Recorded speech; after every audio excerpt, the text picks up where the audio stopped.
দেশের ইসলামী রাজনৈতিক দলগুলো এখন উপলব্ধি করতে পেরেছে যে বিভক্ত থাকার চেয়ে ঐক্যবদ্ধ থাকা অনেক বেশি জরুরি। সম্প্রতি মানবজমিন পত্রিকার এক প্রতিবেদনে বলা হয়েছে, জাতীয় নির্বাচন সামনে রেখে ইসলামী দলগুলো এক ছাতার নিচে আসার উদ্যোগ নিয়েছে। নির্বাচন এবং সংস্কার ইস্যুতেও তারা একই সুরে কথা বলছে। লক্ষ্য হল আগামী নির্বাচনে নিজেদের শক্ত অবস্থান নিশ্চিত করা। একই সঙ্গে ইসলামী ভোট একত্রিত হলে দেশের ভোটের রাজনীতিতে বড় ধরনের পরিবর্তন আসতে পারে বলে মনে করছেন সংশ্লিষ্টরা।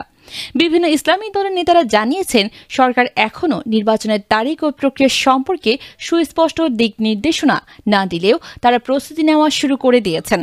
বৃহত্তর ঐক্য গড়ে তুলতে তারা একযোগে কাজ করছে। এক্ষেত্রে পেছন থেকে জামায়াতে ইসলামী বড় ভূমিকা রাখছে। ইতোমধ্যে 5টি রাজনৈতিক দল একযোগে নির্বাচনে অংশ নেওয়ার লক্ষ্যে একমত হয়েছে। দলগুলো হচ্ছে ইসলামী আন্দোলন বাংলাদেশ, বাংলাদেশ খেলাফত মজলিস, জমিয়তে উলামায়ে ইসলাম, নিজামে ইসলাম পার্টি ও খেলাফত মজলিস।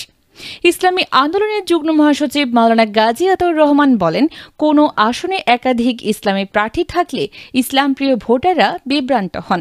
এতে প্রার্থী বাছাইয়ে নেতাকর্মী, সমর্থক এবং ভোটারদের মাঝে বিব্রতকর পরিস্থিতি তৈরি হয়। আশা করি আগামী নির্বাচনে ইসলামী দলগুলোর মধ্যে আর বিভাজন থাকবে না ইনশাআল্লাহ। একক প্রার্থী নিয়ে নির্বাচন করবে ইসলামী দলগুলো। তিনি আরও জানান, এই ঐক্যে আরও কিছু রাজনৈতিক দলকে যুক্ত করার চেষ্টাও চলছে। এর উদ্দেশ্য বৃহৎ একটি জোট তৈরি করে বিএনপির প্রধান প্রতিদ্বন্দ্বী হিসেবে নিজেদের প্রতিষ্ঠিত করা অথবা সমঝোতার মাধ্যমে বিএনপির কাছ থেকে উল্লেখযোগ্য সংখ্যক আসনে ছাড় পাওয়া। সম্প্রতি রাজধানীর পল্টনে ইসলামী আন্দোলনের কার্যালয়ে 5 সমমনা ইসলামী দলের নেতারা বৈঠক করেছেন।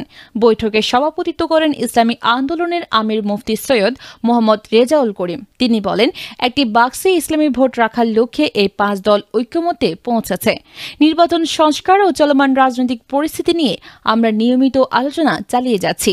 নিবন্ধিত অন্যান্য ইসলামপন্থী দল যেমন ইসলামী ঐক্যজোট ও খেলাফত আন্দোলনকেও এই জোটে অন্তর্ভুক্ত করার পরিকল্পনা রয়েছে। হেফাজতে ইসলাম ঘনিষ্ঠ কওমি মাদ্রাসা ভিত্তিক দলগুলো 5 আগস্টের পর থেকে একই দাবি জানিয়ে আসছে, ইসলামপন্থীদের ভোট যেন এক বাক্সে পড়ে।